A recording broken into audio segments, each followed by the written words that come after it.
പരീക്ഷ എഴുതുന്നുണ്ട്. അതിലൊരാൾ മറ്റെല്ലാവരെക്കാളും മാർക്ക് വാങ്ങി ഒന്നാം സ്ഥാനത്ത് എത്തുക എന്നുള്ളത് നിസ്സാര കാര്യമല്ല. അർപ്പണബോധവും കഠിനാധ്വാനവുമാണ് ഒരു കുട്ടിയെ മറ്റാരെക്കാളും ഉയരത്തിലെത്തിക്കുന്നത്. ഈ വർഷത്തെ ഒന്നാം സ്ഥാനക്കാരിയെ നമുക്കൊന്ന് പരിചയപ്പെടാം. റിട്ടയേർഡ് ഇൻകം ടാക്സ് ഓഫീസർ ശേഖരമേനോന്റെ ഇളയ മകൾ Gopika Menon.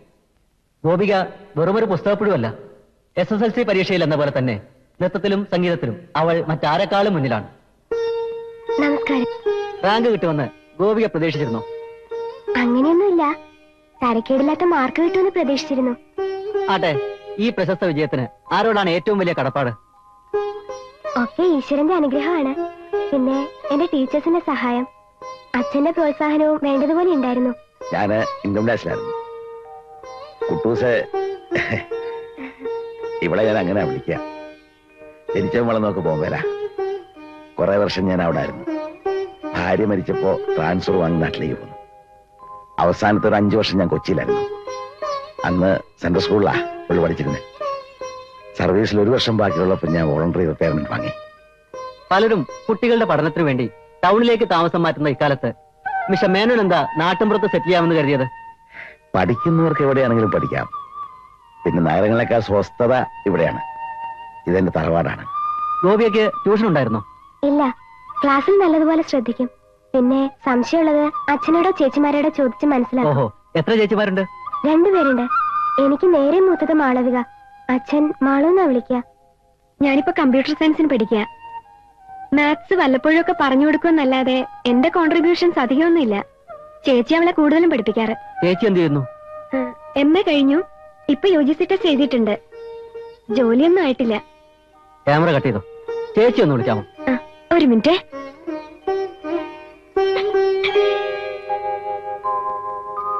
Miss Devika Menon, you are wanted. മിണ്ടരുത്. എന്താ? എന്നെ ആരും അങ്ങനെ ചോദ്യം ചെയ്യണ്ട. ഡാൻസ് ചെറുപ്പം തൊട്ടേ പഠിച്ചിട്ടുണ്ട്. പിന്നെ ചേച്ചി പാടും. അച്ഛന് ഇൻസ്ട്രുമെന്റ്സ് ഒക്കെ പ്ലേ ചെയ്യാൻ അറിയാം, ഓഹോ, പ്രത്യേകിച്ച് തബല. മ്യൂസിക്കിലുള്ള എന്റെ ഇൻസ്പിറേഷൻ എന്റെ അച്ഛനാ. പണ്ട് നന്നായിട്ട് പാടിയിരുന്നു. ഗിത്താറൊക്കെ ഇപ്പോഴും നന്നായിട്ട് വായിക്കും. അച്ഛൻ. കൊച്ചുമോൾക്ക് റാങ്ക് കിട്ടിയെന്ന് അറിഞ്ഞപ്പോൾ എന്തു തോന്നി? ഒന്നും തോന്നിയില്ല. അവൾക്ക് ഇതും ഇതിലപ്പുറവും കിട്ടുമെന്ന് എനിക്ക് അറിയാമായിരുന്നു. മിടുക്കിയ അവള്.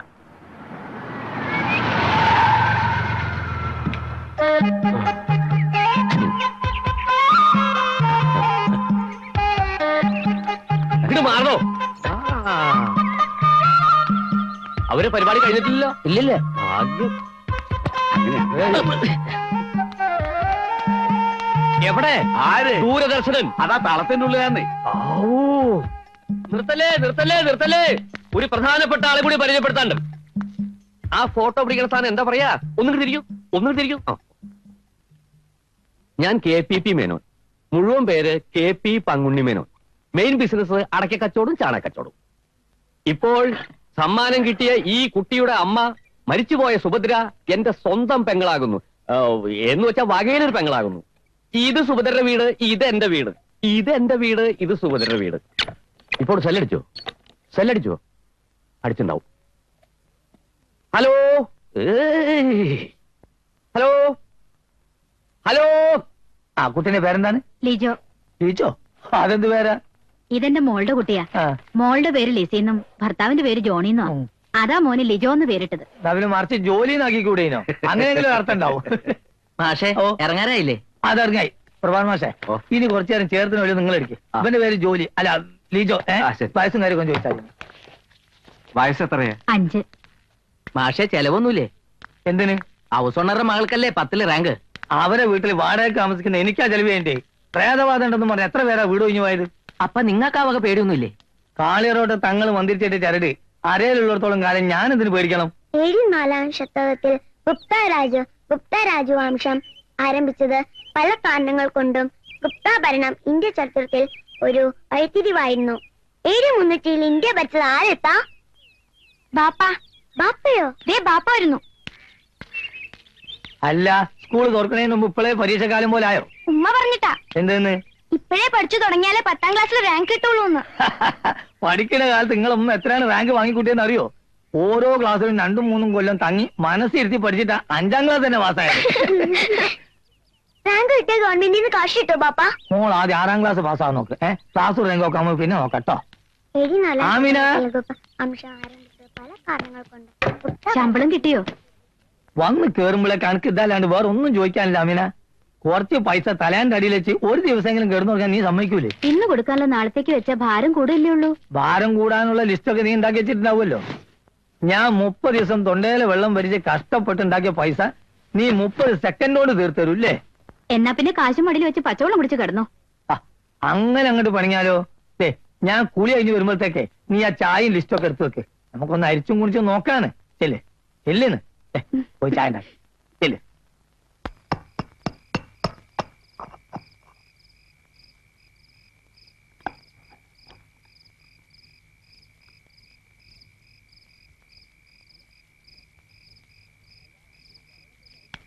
അല്ല ബഹളമൊക്കെ കഴിഞ്ഞോ? ആ ഒരുവിധം. ഇപ്പൊ ബോധ്യായോ ഐശ്വര്യമുള്ള ഒരാൾ തൊട്ടടുത്ത് താമസിച്ചാലുണ്ടാവുന്ന ഗുണം? അല്ലാതെ എന്റെ മോള് അധ്വാനിച്ച് പഠിച്ചോണ്ടല്ല. അതുകൊണ്ടൊന്ന് കൂട്ടിക്കോ. ഏതായാലും മേനോൻ സാർ ഫേമസ് ആയി. പത്രത്തിലും ടിവിയിലൊക്കെ പടടിച്ച് വരുമല്ലേ നീ? അങ്ങനെ ഒരു മോഹമൊന്നും എനിക്കില്ല പക്ഷേ. പണ്ട് കൊടികുത്തി വാണിരുന്ന ഒരു കള്ളപ്പണക്കാരനെ റേഡ് ചെയ്ത് പിടിച്ചപ്പോ എന്റെ മുഖം ഒന്ന് അച്ചടിക്കാൻ ഈ പത്രക്കാര് പാടിച്ച പണി 18 നോക്കി. നടന്നോന്ന് അച്ചടി പോയി ചോദിക്കേ. അത് പിന്നെ എനിക്കറിഞ്ഞൂടെ? അതല്ല മോളിനെ എവിടെ ചേർത്താനോ ഉദ്ദേശിക്കുന്നത്? സെന്റ് മേരീസിലാക്കാന്ന് വിചാരിക്കുന്നേ. ഇത്രയും ദൂരം ഡെയിലി പോയി വരാനോ? പിന്നെ ഹോസ്റ്റൽ എന്തിനുള്ളത് അവിടെ ആക്കും. ഓ അല്ല വീക്കെൻഡ് വീട്ടിൽ വരാമല്ലോ. ആ നടക്കുന്ന കാര്യ. ഒരാഴ്ച പോയിട്ട് ഒരു ദിവസം മക്കളെ കാണാതിരിക്കാൻ നിങ്ങൾക്ക് പറ്റുമോ മേനോ സാറേ? ശരിയാ മാഷ് പറഞ്ഞത്. ഇവൻ തിരുവനന്തപുരത്തൊക്കെ പോയി വരുമ്പോ എന്താ അവിടുത്തെ വെപ്രാളം? മാഷെ സ്നേഹമൊക്കെ മനസ്സിലാ. കുട്ടികളുടെ ഭാവിയാ പ്രധാനം. നമ്മുടെ സന്തോഷത്തിന് വേണ്ടി അവരുടെ വിദ്യാഭ്യാസം കുളവാക്കാൻ പാടില്ല. അതെന്നെ പഠിപ്പിക്കേണ്ട, അവിടെ നിന്ന് സ്വയം പഠിച്ചാൽ മതി. ഇതാ ഈ മാസം വാടക പിടിക്ക്. പിന്നെ കഴിഞ്ഞ മാസം 3 പ്രാവശ്യം ചാത്തനേറുണ്ടായി. ഇതാ ഇക്കഴിഞ്ഞ വെള്ളിയാഴ്ച ഇറങ്ങുന്ന സ്റ്റെപ്പിൽ ഒരു തല, ആരുടെ? ഒരു പൂച്ചന്റെ. ഇനി ഇത് ആവർത്തിക്കുകയാണെങ്കിൽ വാടകയിൽ ഞാൻ ഇതിനൊക്കെ പൈസ ഓർക്കും.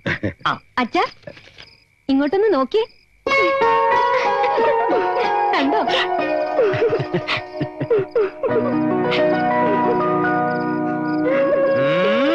കുട്ടൂസേ, ഇവിടെ വരി.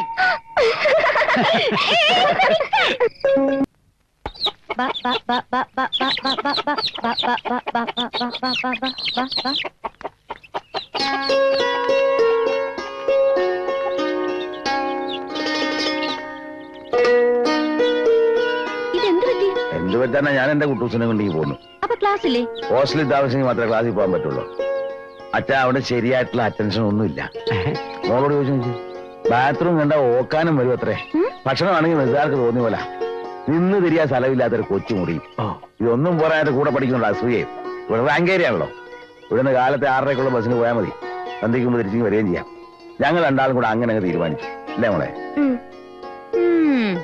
എടീ നീ ഇങ്ങനെ കുന്തം മെഴുകിയ പോലെ നിൽക്കാൻ അവൾക്ക് എന്തെങ്കിലും കൊടുക്കടി. 2 ദിവസം കൊണ്ട് അവളെ കോലം തിരിഞ്ഞിരിക്കുക. വാ ചോദിക്കട്ടെ. ആ അയ്യപ്പം വന്നതെന്ന് വെച്ചാ അവിടെ നെല്ലിന് മരുന്നടിക്കണമെന്ന് പറഞ്ഞിരുന്നു. നെല്ലിന്റെ മരുന്നടിക്കലൊക്കെ അവിടെ നിൽക്കട്ടെ. നീ എന്തിനാ അവളെ ഇപ്പൊ ഹോസ്റ്റലിൽ നിന്ന് വിളിച്ചു കൊണ്ടുവന്നത്? ഞാൻ പറഞ്ഞില്ലേ ചാ അവിടെ ഒരു സൗകര്യവും ഇല്ലെന്നേ. പനിയാല അവിടെ ശബ്ദവാനക്കോ കേൾക്കാതായപ്പോ എനിക്ക് വേണ്ട പോലൊക്കെ ആയിപ്പോയി.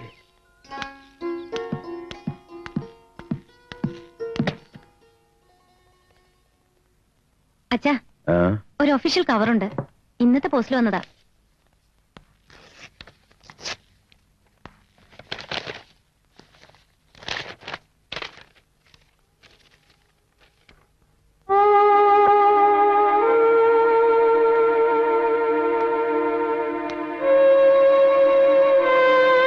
എന്താ?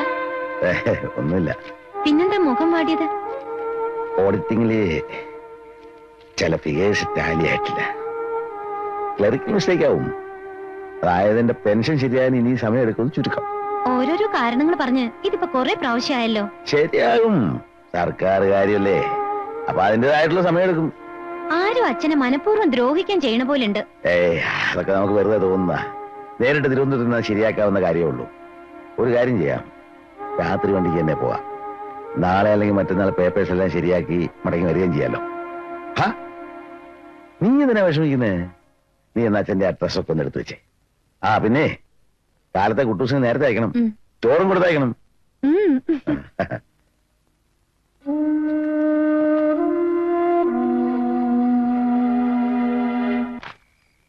ആഹാ, നല്ല സാമാന്യ വിജ്ഞാനമുള്ള ഒരുത്തനാണുള്ളത്. Indian president Bill Clinton. എന്താ പേര്? സുരേഷ് പി. നീയൊന്നും പഠിച്ചിട്ട് ഇന്ത്യ രാജ്യത്തിന് ഒരു കാര്യമില്ല കേട്ടോ മോനെ. ദേ ഈ എണ്ണയും നരിച്ചു തന്നെ എനിക്ക് ഒറ്റയ്ക്ക് പഠിക്കാൻ വയ്യ. പരീക്ഷാ പേപ്പർ നോക്കണതിന്റെ ഇടയിലാണ് ഓളൊരു എണ്ണ. ആമിന, എനിക്ക് എന്റെ സ്വഭാവം തന്നെ പിടിക്കാതെ വരികയാണ് കേട്ടോ. മൂന്ത വീർപ്പിക്കാതെ നീ അത് അടുപ്പത്ത് ഇറക്കി വെക്ക്. നമുക്ക് നാളെ ഇരിക്കാന്ന്. സ്വസ്ഥത തരില്ല, ഒരു മനുഷ്യനും സ്വസ്ഥത തരില്ല എന്ന് വെച്ചാൽ. മാഷേ ഒന്ന് വന്നേ, ആരാത്? ഒന്ന് വന്നേ, ഒരു സ്വകാര്യം പറയാനാ. ഇന്നേ ആ ആരാ? എന്ത് സ്വകാര്യം എന്നോട് പറയാനുള്ളത്? ഒന്ന് പുറത്തേക്ക് വരുന്നേ. ഏ?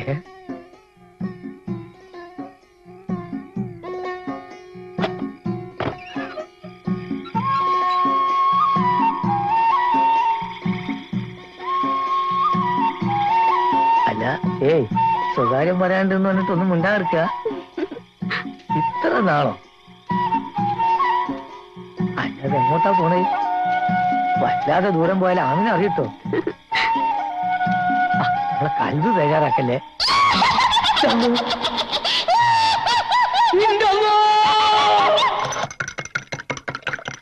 കുഞ്ഞാലിക്കുട്ടി മാഷ് രക്ഷപ്പെട്ടു എന്ന് കരുതിയാ മതി. ജീവനുണ്ടല്ലോ. സാധാരണ പ്രേതങ്ങൾ വീട്ടിൽ വന്ന് വിളിച്ചിറക്കി കൊണ്ട് പോണത് രക്തം കുടിക്കാനാ. അതെ, മാഷിതെ ഇത്ര അടുത്തുനിന്ന് പ്രേതത്തിനെ കണ്ടു എന്നാ പറയണേ. രാവിലെ നോക്കുമ്പോ 102 ഡിഗ്രി പനി. ആണോ? മാഷോട് ഞാൻ മര്യാദയ്ക്ക് പറഞ്ഞതാ, ആ വീട്ടിൽ കുട്ടികളും മക്കളുമായിട്ട് താമസിക്കാൻ പറ്റില്ല, അവിടെ പ്രേതശല്യം ഉണ്ടെന്ന്. പറഞ്ഞാ കേക്കണ്ടേ? അപ്പൊ ആരേലും ഒരു കറുത്ത ചരടുണ്ടെന്നും പറഞ്ഞ് ഞെളിച്ച് പിരിഞ്ഞ് നടക്കുകയായിരുന്നു. ഇപ്പൊ എന്തായി? കെട്ടുകളെയും മക്കളെയും രാവിലെ തന്നെ നാട്ടിലേക്ക് കയറ്റി വെച്ചു എന്ന് പറയണ കേട്ടു. ഇനി മാഷ് എവിടെ താമസിക്കും? ഇതിന്റെ മോളിലത്തെ മുറി ഒഴിഞ്ഞു കൊടുക്കാന്ന് ഞാൻ പറഞ്ഞിരിക്കുക. അതിനൊക്കെ ഉള്ള സൗകര്യം ഉണ്ടോ മുകളില്? പിന്നെ അല്ലെങ്കിലും മാഷക്ക് ഇപ്പൊ ചുരുണ്ട് കിടക്കാൻ എത്ര സ്ഥലം വേണം?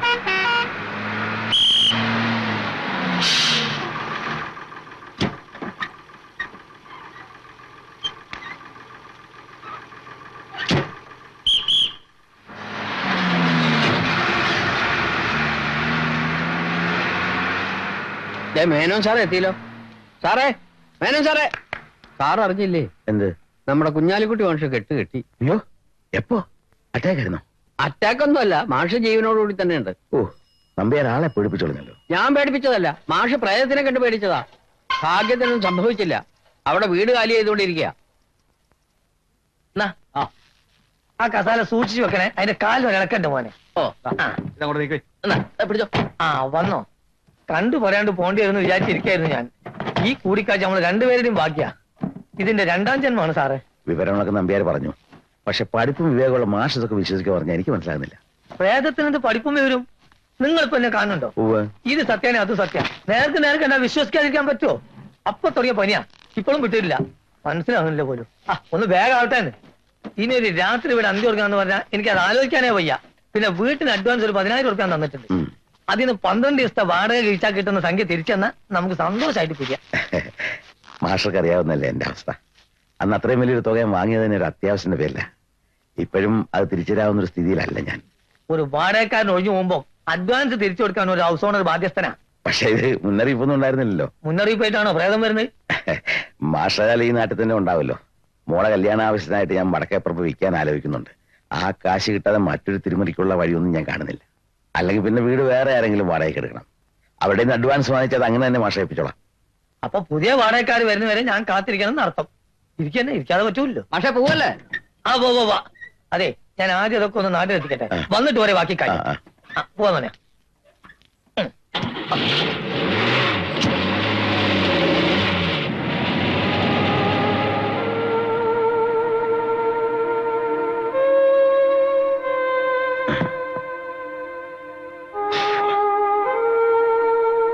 കുട്ടൂസേ,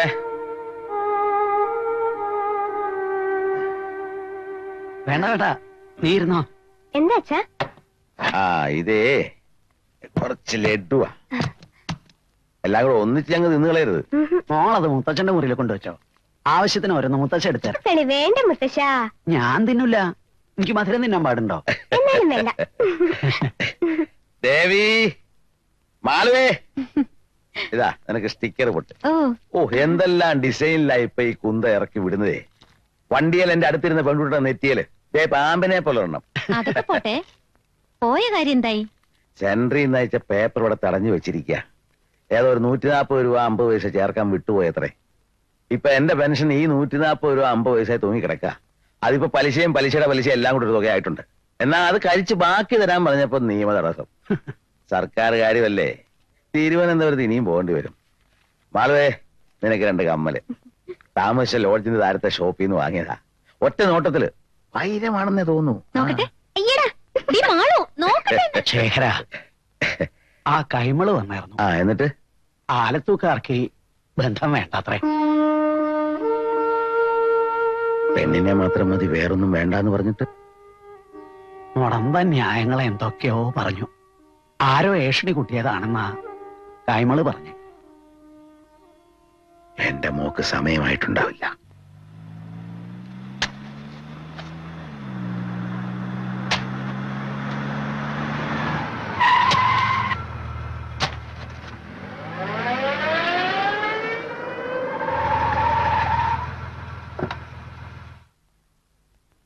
ആഹാ, അയ്യോ, പങ്കുണ്ണിയായിരുന്നോ? കാറ് കണ്ടിട്ടേ എനിക്കങ്ങോട്ട് മനസ്സിലായില്ല. മറ്റേ കാറിന്റെ AC ശരിക്കും പറക്കില്ല, നന്നാക്കാൻ കൊടുത്തിരിക്കുക. ആഹാ. ഇപ്പൊ വാങ്ങിയ കറുത്ത സീലാക്കാറ് അരവിന്ദ മാർക്കറ്റിൽ കൊണ്ടുപോയി. ഇന്ന് ചാണകവണ്ടി വരണ്ടേ, എനിക്ക് പിന്നെ എന്തായാലും മതി. എവിടേക്കാ ഈ വഴിക്ക്? ശേഖരേട്ടനെ കാണാനല്ലാതെ എനിക്ക് ഈ വഴിക്ക് വരേണ്ട കാര്യമുണ്ടോ? അല്ല, ഞാൻ ചോദിക്കട്ടെ, എന്താ അതിന്റെ അർത്ഥം? എന്ത്? വെറുതെ കയ്യും കെട്ടിയിരുന്ന പോക്കറ്റിൽ കാശിക്കനെ കുമകുമ കുമകുമ എന്ന് നിറയണ ജോലി ഉണ്ടായിരുന്ന ആളല്ലേ ശേഖരേട്ടൻ? എസ്റ്റേറ്റ്, കാറ്, ബംഗ്ലാവ്, ദേ ഇതൊക്കെ ഉണ്ടാക്കി കാലും കെറ്റിരിക്കണതിന് പകരം ഈ കൈക്കോട്ട് കൊണ്ട് പാടത്ത് വെള്ളം മുറിക്കാൻ നടക്കണു. അങ്ങനെ കാലുമേ കാല് കയറ്റിയിരുന്ന കിട്ടാത്തൊരു സ്വത്ത് എനിക്കുണ്ട് പങ്കുണ്ണി. അതെന്ത് സ്വത്താ? മനസുഖം. മോൾക്ക് വരുന്ന കല്യാണാലോചനകള് 1, 2, 3 എന്ന് വഴിക്ക് വഴി മുടങ്ങി പോണത് കാണുമ്പോഴും കിട്ടുമോ ഈ പറഞ്ഞ സുഖം? ആ കൈമള ഞാൻ കണ്ടു. ആലത്തൂരുകാരും പോയി നിറഞ്ഞു. വെണ്ണ മടിയിൽ വെച്ചിട്ട് നെയ്യിന് വേണ്ടി അലഞ്ഞിരിഞ്ഞ് നടക്കുന്ന എന്തിനാന്ന് എനിക്ക് മനസ്സിലാവാത്തത്. എന്റെ മോനായോണ്ട് പറയല്ല, അരവിന്ദാക്ഷനെ പോലെ മിടുക്കനായ ഒരു പയ്യനെ കിട്ടാൻ ശേഖരേട്ടൻ തപസ് ചെയ്യണം. എന്നാലും കിട്ടുമോ സംശയ. ആ അടക്കവും ആ ഒതുക്കവും ആ വിനയവും. ഓ, നല്ല വെയിലാ. ശരിയാ. തല ചൂടാക്കാതെ പോ.